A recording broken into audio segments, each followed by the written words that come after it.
Hello and welcome everyone to another weekly market commentary from StashAway. With us, of course, our Chief Investment Officer, Freddy Lim. Hey, Freddy. Hey, Philip, how are you doing? I'm doing okay. We got a lot of questions from the audience. We also have a few updates to share with our audience today.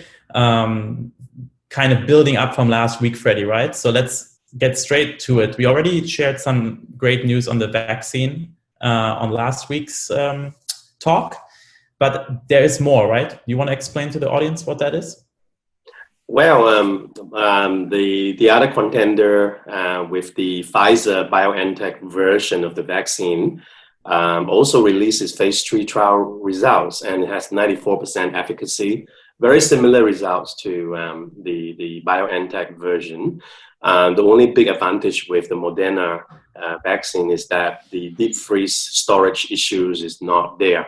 It's still sort of, you can store it at around 0 to 2 degrees Celsius, which is a normal temperature for most vaccines, and that really helps with distribution in itself. So yeah, great news there.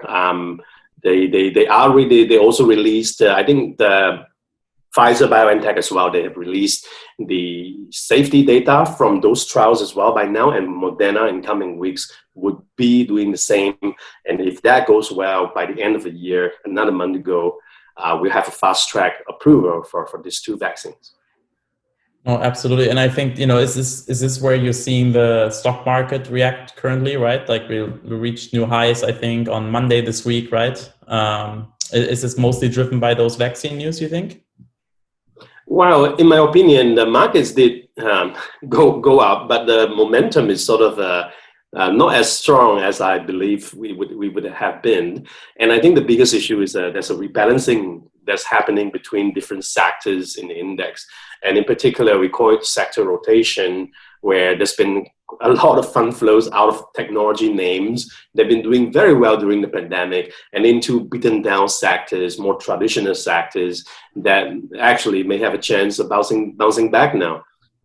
Yeah, absolutely. So that's great on the vaccine front. One of the other tensions that's heating up, we always talk about the trade war between the US and China, right? But over the last, 6 months, 7 months, what also has happened is there is building up some tension between China and Australia, right?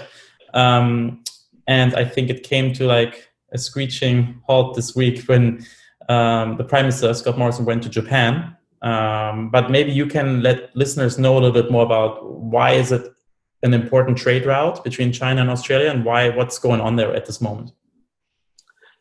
Well, instigation by Trump's presidency, obviously, emboldened Australia to. It's been many years in the making, where a lot of accusations, allegations, insults, not insults, but comments on each other has happened. So essentially, the Chinese side is saying that, it's up to Australia to revive the relationship. And China's been doing a lot of small gesture, like a piecemeal approach, banning the import of this agricultural commodity, and that it's been stacking up to a list of at least more than 12 to 14 items now. And Scott Morrison recently went to Japan and visited Prime Minister Suga, and also is trying to talk about other alternative trade relationships, and his comments were also not very reconciliatory towards China so far. It seems Australia is quite determined on diversifying their trade routes. Yeah. So you see any bigger geopolitical risk there, or is it just a small thing that will work itself out? Well, it's a small thing. It just tells me that I think I mentioned before, under the Biden presidency, it's most likely that the policy towards China remains the same as Trump, except that the Biden administration will work with allies like Australia now, and maybe Germany and all the others, to pressure China internationally, and also to do so, by lodging former suits at the WTO. And so it tells me that more countries are actually going to join in and rally around each other to engage China. That's for sure. Yeah, absolutely. So let's get then to the user questions, Freddy. I said we have quite a lot, but actually 3 of them we can actually basket together. So Simpson Toe, Melvin Fang, and Ten Yong Boon. I think all 3 of you are wanting to know the same thing. So they're asking to us, Philipp and Freddy, China has just proposed antitrust laws to curb power of their big tech companies. What's StashAway's view on this issue, especially knowing that we do have KWEB as a portfolio holding? Well, some of you may see me being on air with Channel News Asia or other channels. I have been speaking about it. Just to give you the numbers first, for the quarter to date, between end of September to yesterday, Alibaba is down nearly 13 percentage point. And the KWEB, the Crane Shares China Innovations ETF that StashAway has bought, up 7.4 percentage point. Completely different directions. And how does that happen, given that KWEB actually has 9.8 percentage point of market value in Alibaba? It goes to show that there are other segments of the China tech sectors is providing the offset. And in particular, there's also chip makers, 5G network beneficiaries that is in the mix that provided some of those diversification. So let me just give you the score first. We're not worried because, positive 7.4 versus 13. So again, power diversification. Now on the issue of China antitrust laws, is long in the making. I was actually hoping for this to happen for many years, even for many years ago, because the tech players, the digital banking players are getting really, really huge in China.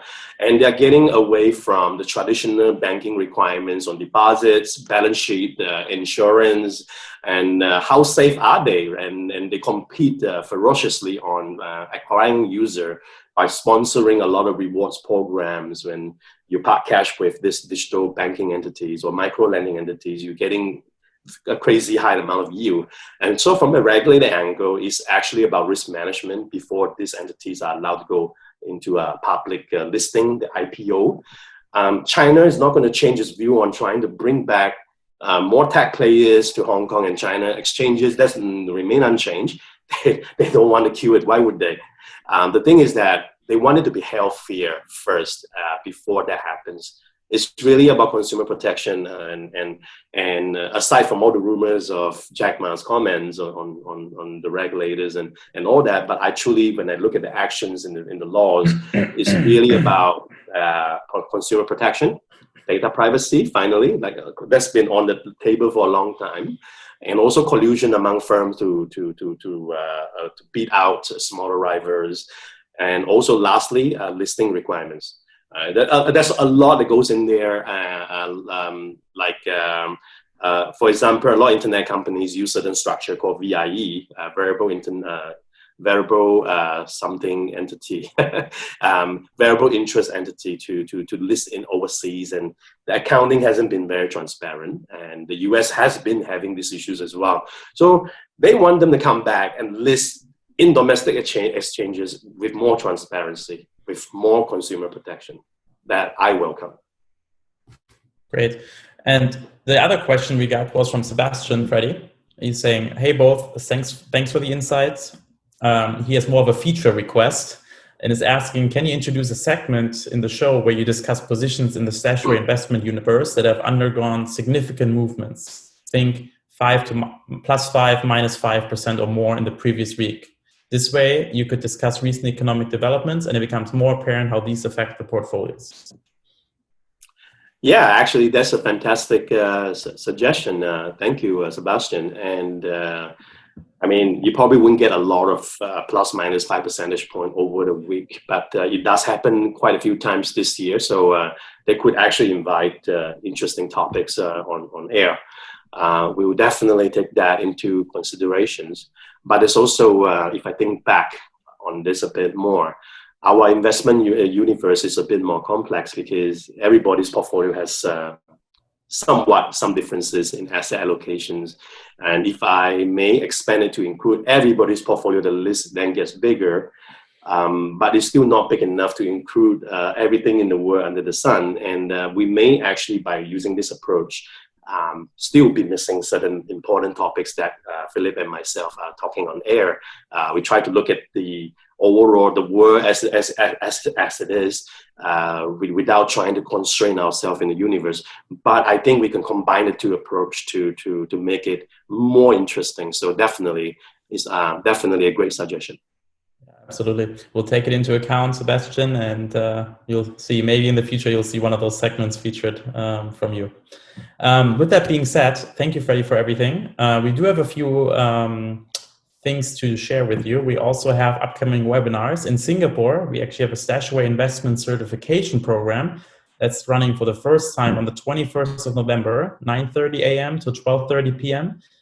Links are in the show notes below, so you can just click the link down below. In Malaysia, we are also offering our investment basics seminar. That's on the 25th of November, 6 to 7 p.m. Again, link is in the show notes below. On top of that, we also have a new podcast episode that is just released over the weekend. It's called In Your Best Interest, our podcast. You can find it also in the show notes below, as well as on anywhere you find normally your podcast. And this week we talked about starting its own business with Daniel Walker. He's the founder of Ziegel, a legal tech company, and he shares his experience on making a mid-career switch to be an entrepreneur. And if starting something on your own is something that's always been on the back of your head, this is a great podcast to listen to. So join it in the show notes below. Thank you, Freddy. Thank you, everyone, for listening. We'll be with you again next week. As always, we'll speak to you then. Goodbye. Subscribe to our YouTube channel to get notified whenever we have new content out for you. Also, don't forget to download the StashAway app. It's available in the Apple App Store as well as the Google Play Store. So you can start on your financial journey right now.